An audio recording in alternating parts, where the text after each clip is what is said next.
Events are transmitted to the palms of our hand 24 hours a day. Events which surprise us, occasionally even frighten us. We're going to bring you some of the most bizarre and mysterious natural phenomena on the planet. From the sea that turns to cappuccino, to the massive holes that open and swallow buildings, to an avian apocalypse on New Year's Eve. What makes that happen for them just to drop out of the sky like that?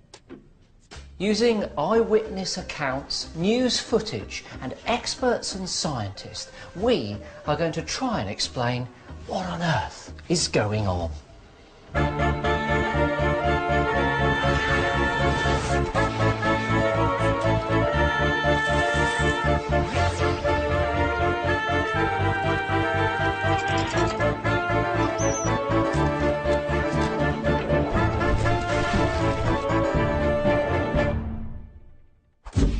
For our first set of weird events, we're going to be looking at stories that had people quaking in their boots. When animals die in strange ways, superstitions can run wild. And some are left fearing the end of the world is nigh. From the old wives' tales of rains of fish, to the weird and spooky event in the American Deep South.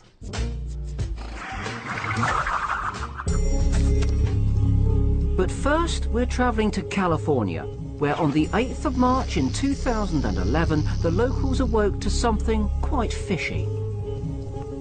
As the sun came up over Redondo Harbour, an ominous scene was revealed. Overnight, the entire marina had become choked with death. Now, Californian authorities are carrying out a large-scale clean-up after 1 million dead sardines were found floating in a marina just south of Los Angeles. In some parts of King Harbor, the water was almost ½ a metre thick with dead fish. The carnage was incredible. Look, there was the odd survivor trying to make a bid to escape a grisly fate.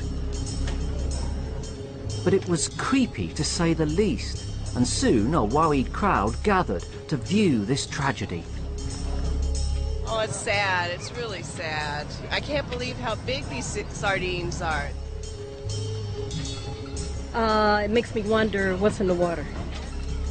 We're used to seeing fish hauled in by a trawler, but for more than 1 million to just die spontaneously, well, that's totally out of the ordinary.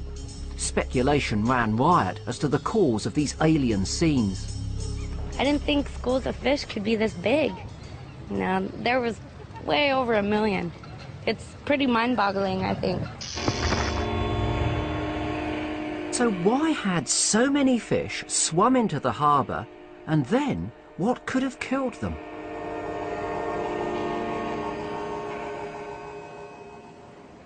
Mass gatherings of fish are not unusual. In fact, this is exactly what sardines are known for. They shoal in their millions, following colder currents rich in plankton.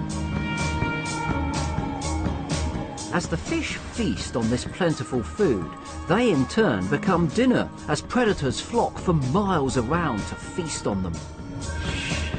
Sharks cut through the shoal, which twists and turns like one giant organism. Dolphins join in, herding the fish to the surface, where the sardines have nowhere to go and they're attacked from every angle.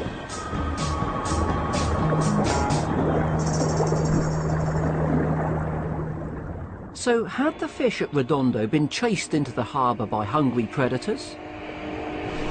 Or had the sardines come into the marina to shelter from a storm that had blown up over the ocean that night?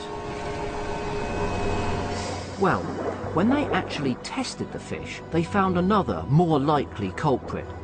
The sardines' last supper had been toxic algae. Their bodies were full of a poisonous acid. Scientists believe the effects of these toxins disorientated the fish, leading them to accidentally swim into this dead end.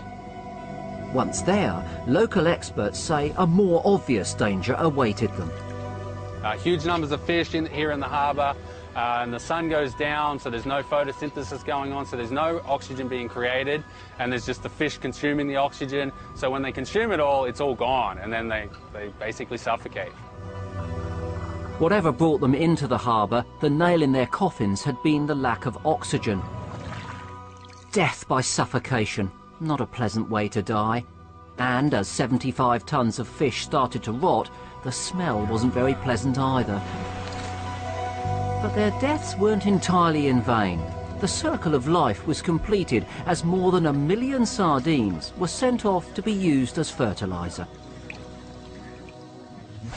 Our next story involves tales that go back to ancient times. Worldwide, events have taken place that left eyewitnesses gazing skyward and asking, how? So we're off to London in search of answers to a very strange rain indeed. According to the expression, it's raining cats and dogs. But of course, that never really happens. Yet tales of animals falling from the sky is a phenomenon that spans the centuries, and one particular creature is mentioned time and time again. Fish falling from the heavens like rain. Surely fiction, not fact. But Oliver Crimmen, the fish curator of the Natural History Museum, believes that these tall tales might actually have some flesh on the bones. In 1984, I was sitting at my desk in the museum. I got a call from somebody who said that fish had fallen from the sky in London.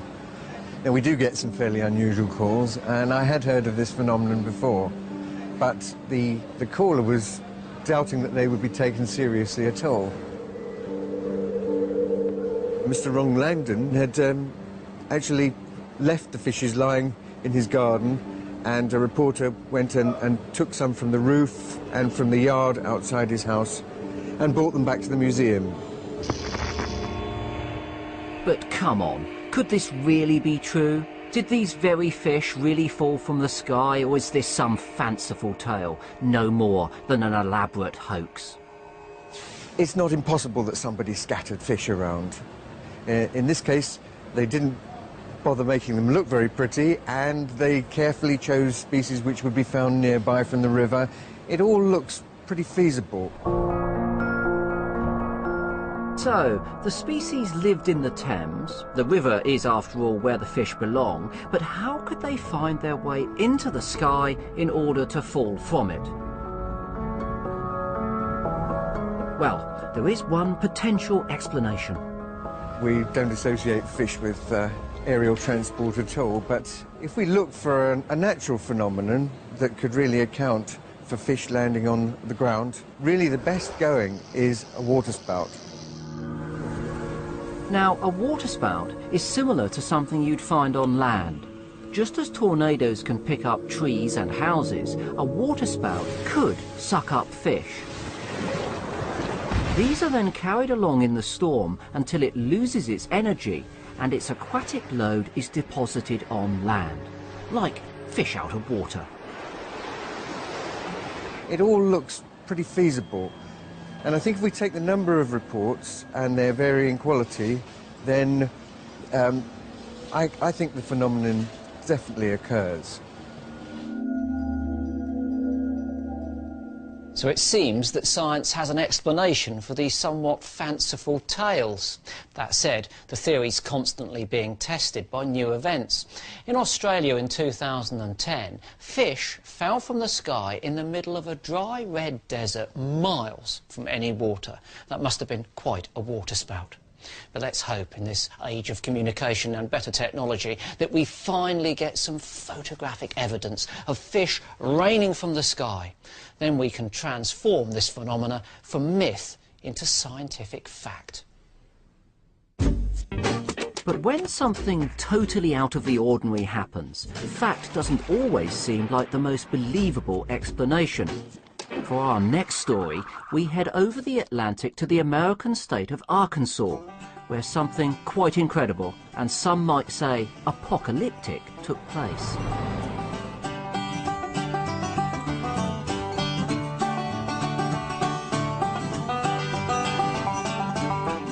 small city of Beebe in the American Deep South, home to 5,000 people and 1.5 million red-winged blackbirds. People and birds live side by side. The roost is set amongst the houses. And as the sun goes down, Beebe's noisiest residents paint the sky black as they come in for the night. But on New Year's Eve 2010, the evening display got the attention of not just the locals, but media all around the world. Just before folks in Beebe rang in the new year, many witnessed an uncanny resemblance to the Hitchcock movie, The Birds. As midnight approached, it wasn't fireworks falling through the sky in Beebe, it was blackbirds in their thousands. They're everywhere. I'm not sure what's going on. They're dead on the side of the road. As 911 calls flooded in, the authorities swung into action. Like it's raining. Yes, ma'am. I was wondering why all the birds are just like dying. In New Year's Eve, I thought it might be some prank, somebody calling in or somebody taking some drugs and was seeing things. And I was coming down this road here and I started seeing the blackbirds all in the road. It really hit me that this was a real call and wasn't bogus. For the residents of Beebe, there was absolutely no doubt this was really happening, as birds lay dead and dying right in their backyards. I heard a thump towards the back side of the house. Actually, I thought it was someone in the house, and then it started being the thumps came a little bit faster. So I walked outside, and that's when I saw the birds scattered on the ground as far as I could see. They were just everywhere. I looked down the street, and it looked like, I would describe it as a war zone. It looked like somebody came out with heavy artillery and just blew these birds out of the sky. To be honest, the birds had never been the most popular neighbours. They were said to be noisy, smelly, and their mess was everywhere. The town had long wanted the roost gone, but dead on their doorsteps on New Year's Eve, this was more like a nightmare than a wish come true. It really is like something out of a horror film. Every yard in the area looks a lot like this one. Dozens of birds litter the ground, and the scariest part is no one knows how they got here. I thought, well, someone has finally poisoned the birds. Obviously, suspicion and rumour were rife. How could 5,000 blackbirds just fall from the sky? The people of Beebe needed answers, and they needed them quick. It was time to call in the experts. Karen Rowe is a state ornithologist. She returned home from a New Year party to find her phone full of panicked messages. I called Robbie, and he informed me that there were birds all over Beebe. The birds are going to hold the answer. If a bird's dead, he's going to tell you why he died. And I said, pick up a variety of birds. If you see different species, pick them up and wear gloves because we don't know what happened. By the morning, Robbie had been joined by a clean-up team kitted out in full hazard suits.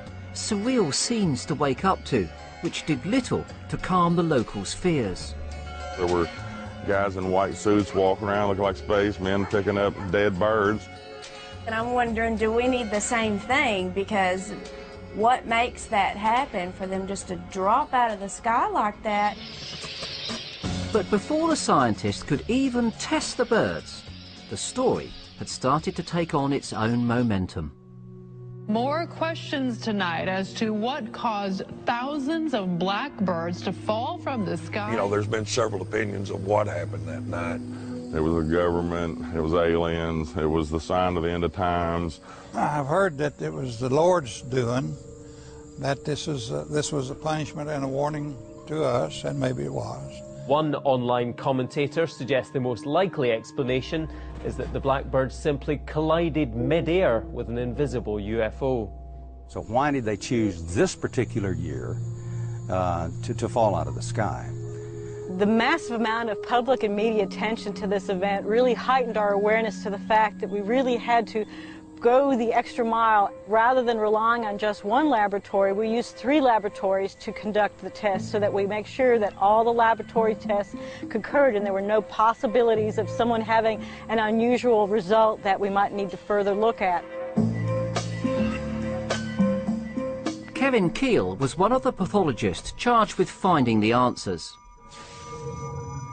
In this case, most of the birds were in good nutritional condition and seemed to be fairly healthy, but they did have a lot of traumatic lesions. And this bird that I have here actually has a broken wing. And the birds that we received consistently had lots of hemorrhage in the body cavities. And these things suggest to us that there is a blunt force trauma to the birds. They suggest that they flew into something or that something hit them. With so many birds, it's unlikely that something hit 5,000 of them all at one time. And all of the labs agreed. The birds had flown into stationary objects and died. But that wasn't the end of the story. They may have found the cause of death, but why had so many birds, 5,000 of them, flown into things at the same time? Well, the numbers can in part be explained by the flocking nature of these birds.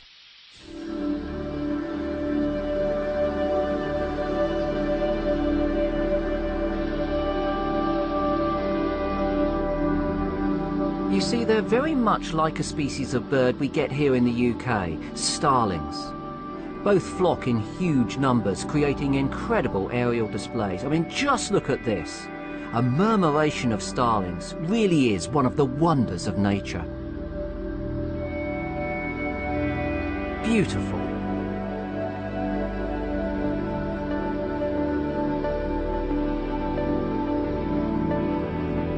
But if some of the birds make a mistake, they can all wind up in trouble. And every now and again, groups of starlings fall dead, right here in the UK.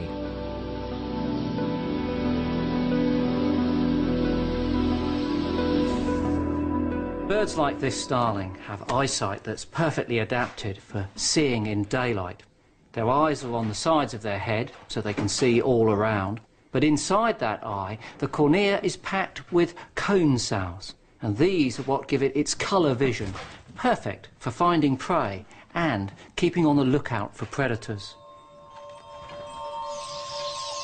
Cone cells might be great for the day, but they're as good as useless in the dark. At night time, Beebe's blackbirds are pretty much blind, so when they took to the air, crashing into things was an inevitable consequence. But it was still a mystery as to why thousands of blackbirds would be flying around at night in the pitch black when normally they would be asleep. So we talked to everyone we could in the city and got numerous reports of an extraordinary loud noise. Some said a propane cannon, some said an surface-to-air missiles, some said professional, not normal, but professional select-grade fireworks that shook their windows, caused them to wake up, caused their children to wake up. That night I had heard approximately 13 to 14 loud booms, kind of like what a sonic boom would be. I'd say 10 minutes after that I started receiving calls about blackbirds that were falling out of the sky. So finally they had a culprit. They weren't poisoned, they hadn't been shot down, it wasn't even a UFO. It was loud bangs, perhaps New Year's fireworks, which had scared the birds out of their roost, and unable to see at night, the blackbirds crashed into the nearby houses and died. The problem was, it was such an extraordinary event, the explanation was almost too simple. No, I've even heard this referred to as the aflocalypse, and of course, nothing brings out people worried about the end of the world than something happening at New Year's Eve, the dawn of the new year. So suddenly I had tons of people calling me because they found one dead cedar waxwing under their plate glass window, and they thought that it was part of the apocalyptic bird mortality happening around the world. I'm sure if I walked outdoors and saw birds falling out of the sky, I'd be a little disturbed too, but as a biologist, one of the most disturbing things is the fact that we deal exclusively in facts. And if we're not dealing in facts, we'll tell you this is a hypothesis. And we were telling the truth and it wasn't necessarily being accepted. You see, sometimes people just don't want facts to get in the way of a good story.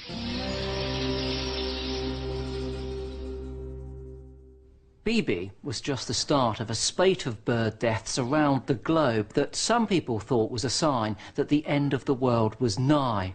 But the doomsayers needn't have worried, because events like this have been taking place for generations. What all these weird deaths show is nature's power to spook us.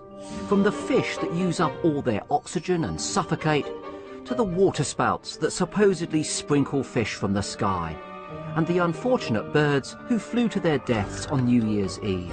When animals die in strange circumstances, some people are left fearing the apocalypse has come. Next, we go in hunt of stories that will chill you to the bone. As residents of this fair land, we know only too well about the perils of ice, but I'm going to tell you about ice on an altogether grander scale. From the mysterious lumps that fall from the sky, to the herd of creatures that were very much in the wrong place at the wrong time. For that story, we travel to America's frozen state. March 2011 in Alaska, just on the edge of the Arctic Circle. Flying over the region was a team from the National Park Service tracking a herd of musk oxen with satellite tags. As they scoured the snowy tundra, they spotted an eerie scene below.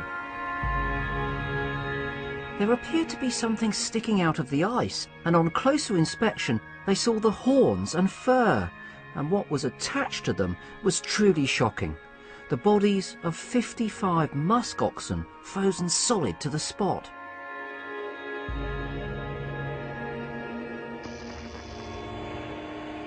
So what terrible tragedy could have befallen these animals? How could they have ended up entombed in ice?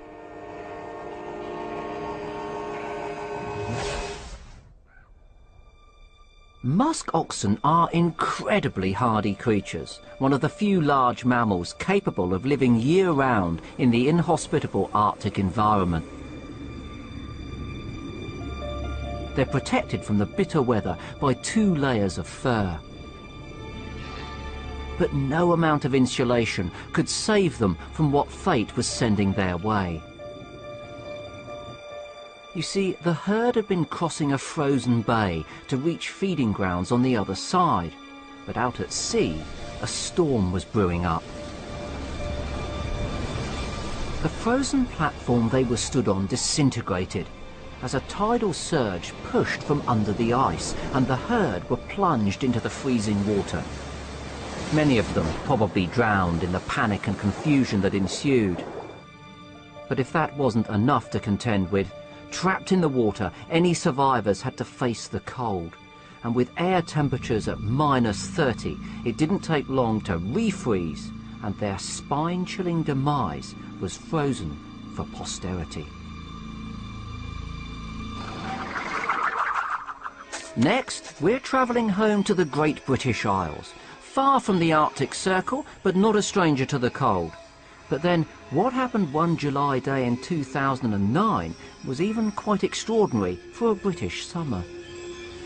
We're all familiar with this weather phenomenon, balls of ice pelting down on the earth. Hail can even get rather large, so much so, it becomes like missiles.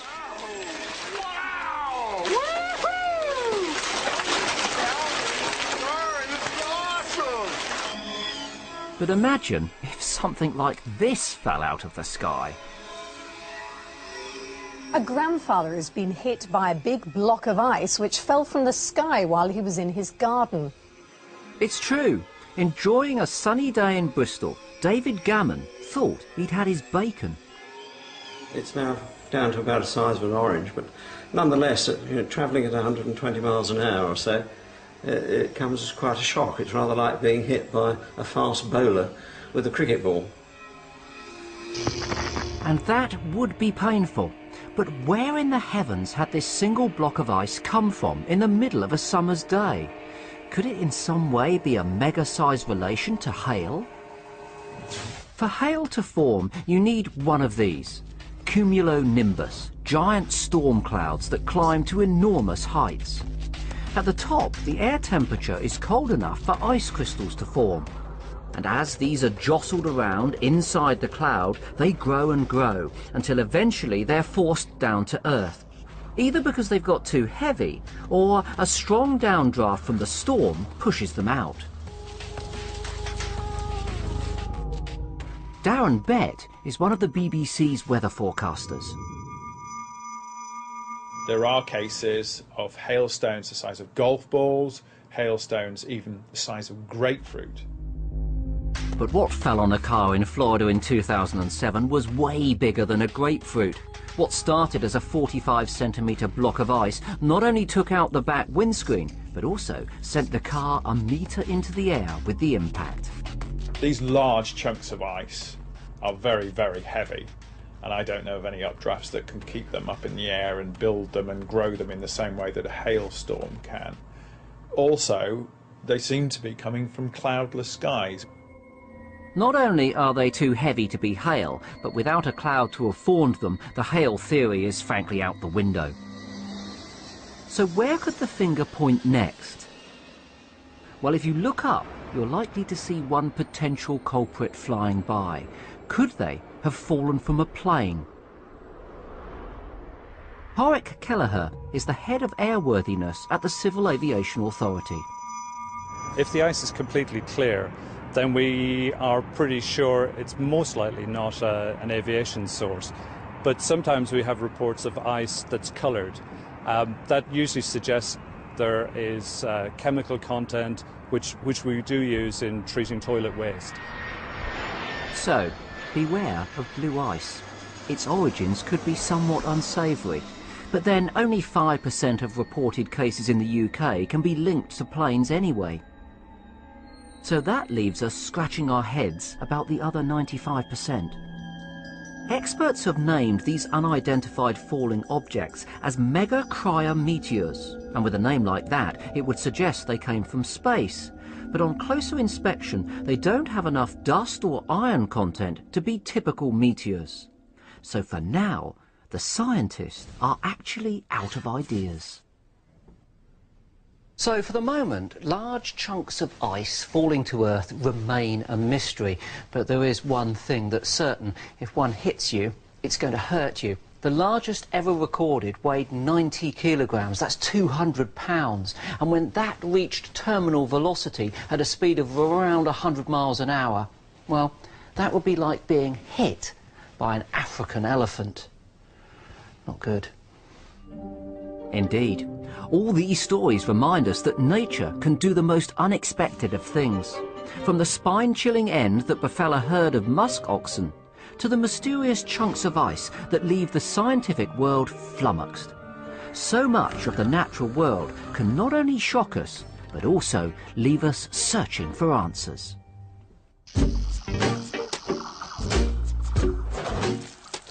Next, we're taking to the oceans, where the sea can do the most alien of things. A phenomenon that makes the night sea glow so bright it's visible from space. And a natural event that's fatal to thousands of seabirds.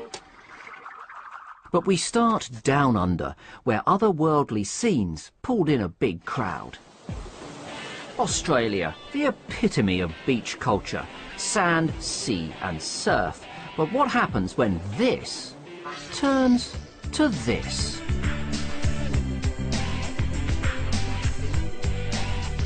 Overnight, the ocean had been whipped up into something quite extraordinary. When the waves would push in, it'd push the foam up real high. When it hit Yamba in New South Wales on the 24th of August 2007, it smothered everything and everyone. Locals flooded to the beach to join in the foam party. The waves were lifting the foam, but you couldn't actually see breaking waves. We even had one member of my wife's family disappeared in it, and it took us quite a while to find him. The sight was so spectacular, it didn't take long for images of people coated in foam to flash around the world, and Yamba became known as the Cappuccino Coast. But what was going on? Why had the sea whipped up like cream?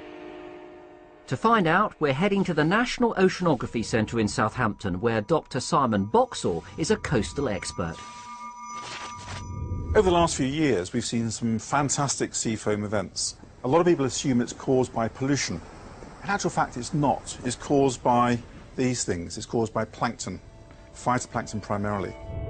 And plankton is the basis of much of the life in the sea, the bottom link in the food chain, feeding everything from tiny fish to the giants of the ocean. And plankton supports us too. Much of the Earth's oxygen is produced by these tiny organisms. As the phytoplankton die, they release various compounds. When these things are agitated, they create sea foam. They act like surfactants, almost like washing up liquid in some ways. This combination of strong blooms, strong wave activity produces the most spectacular sea foam shows on the planet. In the case at Yamba, the event happened after inland floods washed nutrients from farmland soil out to sea. These enriched waters are the perfect habitat for a massive bloom of plankton. Now, when the plankton was healthy, nothing happened. But when the bloom started to die, a surfactant was given off, which when whipped up by a storm, produced foam on a gigantic scale.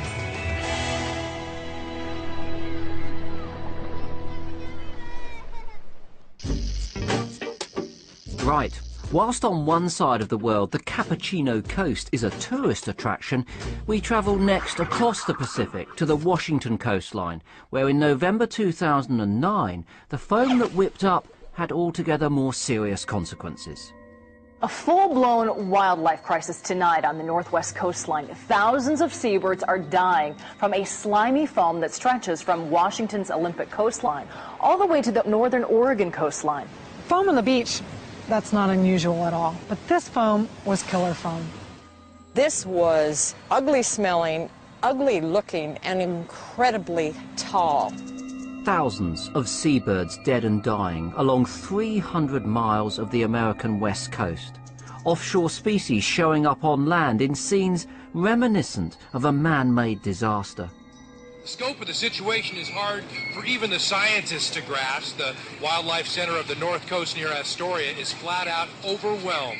Even though I've been picking them up, I go back to the same place, there's more birds coming in. The birds in the foam were offshore species, mewers, grebes and loons, only seen on the beach when they're really in trouble. So volunteers started getting themselves organised to head out and rescue them. Typically, when I come out here and walk on the beach, I could walk for a mile or two and see one or two dead birds. But on this day, obviously, there were literally hundreds that you could see. And they were wet, sandy. It was really a mess. I'd never seen anything like that. Wildlife centres cleared the decks, but they simply couldn't keep up with the deluge. Every little available space that we could find, we had walled off to make an enclosure. We had kennels up on the counters. I mean, just about any available space we could find. As the rescue efforts struggled to keep up, even the scientists were overwhelmed by this event. Julia Parrish is an ornithologist at the University of Washington. I've been a seabird biologist for about 25 years, and I've seen a lot of death. This event was huge. I've never seen anything like it. I hope never to see anything like it again. So what was causing such an enormous and devastating event? Well, as the scientists looked to figure it out, they came across something in the archives that might help them. 2 years earlier, 800 miles down the coast at Monterey Bay in California, seabirds had died in their thousands. Rafe Cadella at the University of Santa Cruz is an ocean ecologist, and he was involved in unraveling the mystery. And initially, when the birds started coming in, it was assumed that it was from an oil spill. But as soon as they tested them, they realized that there was no petroleum products on the birds. And so at that point, it gets classified as something called a mystery spill.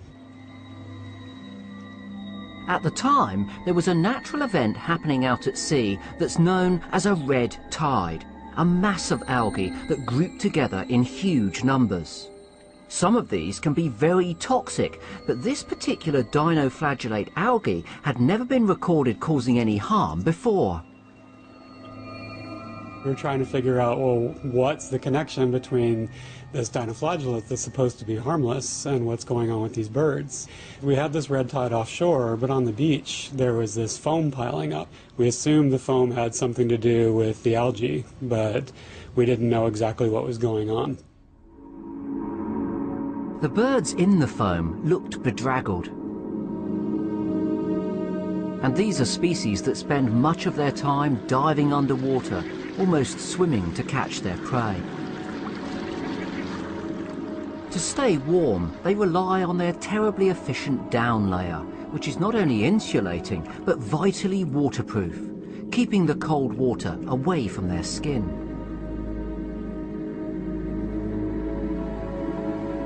Yet the birds on the beach were freezing. So Rafe and his colleagues began experimenting to see what was happening to their feathers. If you dip feathers into normal water, I just dipped that in and nothing happened. The feather is still nice and fluffy. The problem is that when we dip it into the foam, instead of popping back out, it's just all clotted down.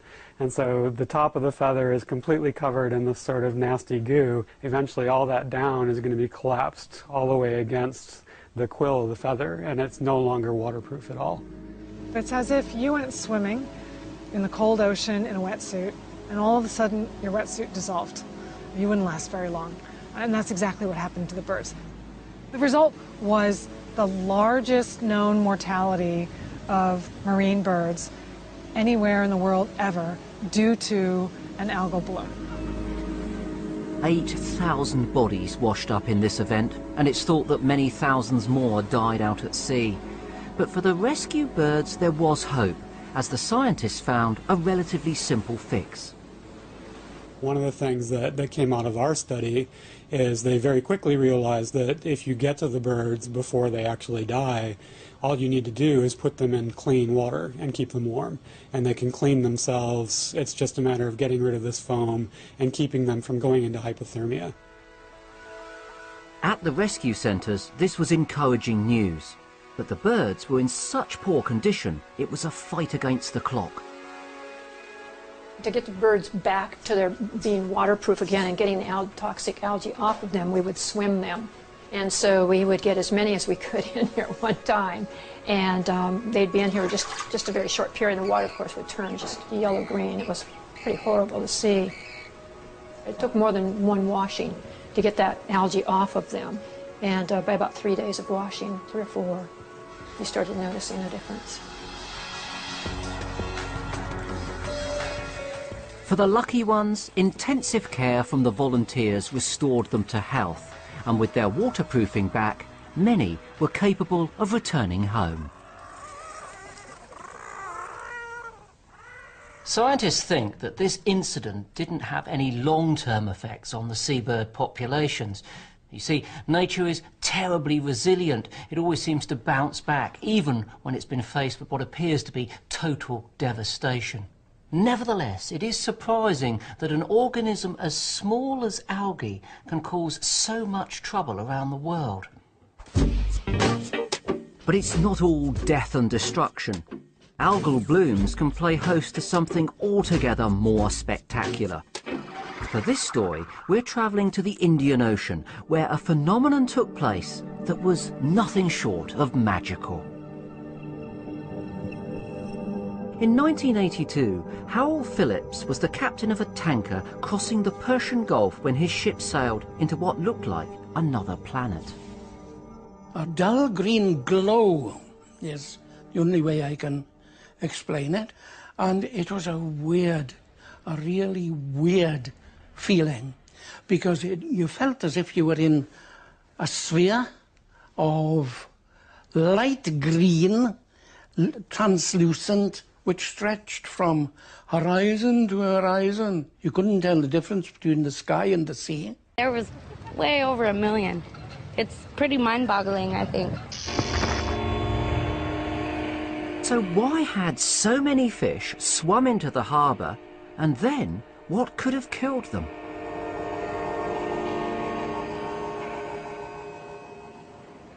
Mass gatherings of fish are not unusual.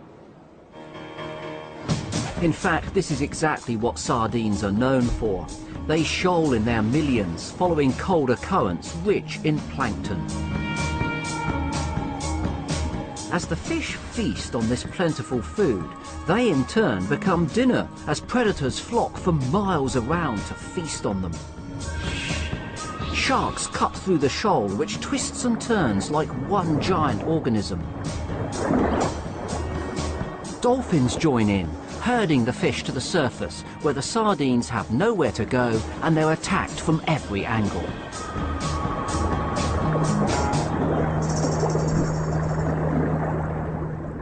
So had the fish at Redondo been chased into the harbour by hungry predators? Or had the sardines come into the marina to shelter from a storm that had blown up over the ocean that night? Well, when they actually tested the fish, they found another, more likely culprit. The sardines' last supper had been toxic algae. Their bodies were full of a poisonous acid. Scientists believe the effects of these toxins disorientated the fish, leading them to accidentally swim into this dead end. Once there, local experts say a more obvious danger awaited them.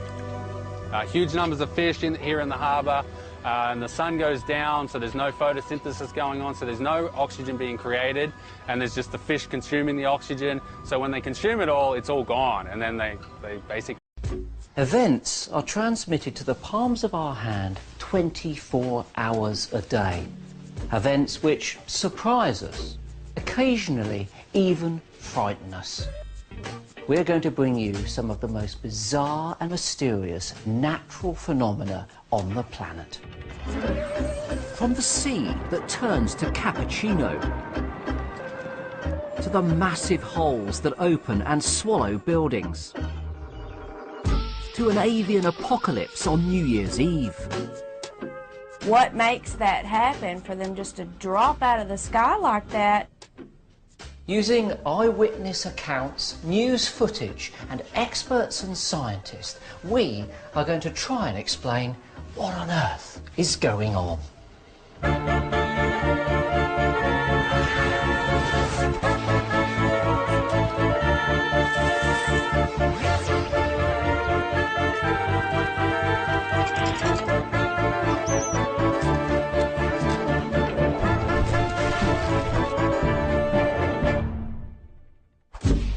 For our first set of weird events, we're going to be looking at stories that had people quaking in their boots. When animals die in strange ways, superstitions can run wild. And some are left fearing the end of the world is nigh.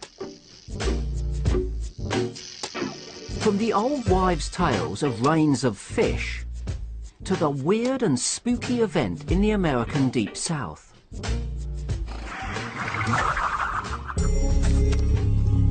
But first, we're travelling to California, where on the 8th of March in 2011, the locals awoke to something quite fishy. As the sun came up over Redondo Harbour, an ominous scene was revealed. Overnight, the entire marina had become choked with death. Now, Californian authorities are carrying out a large-scale cleanup after 1 million dead sardines were found floating in a marina just south of Los Angeles. In some parts of King Harbor, the water was almost half a metre thick with dead fish. The carnage was incredible. Look, there was the odd survivor trying to make a bid to escape a grisly fate. But it was creepy, to say the least, and soon a worried crowd gathered to view this tragedy. Oh, it's sad. It's really sad. I can't believe how big these sardines are. It makes me wonder what's in the water. We're used to seeing fish hauled in by a trawler, but for more than 1 million to just die spontaneously, well, that's totally out of the ordinary. Speculation ran riot as to the cause of these alien scenes. I didn't think schools of fish could be this big. Now,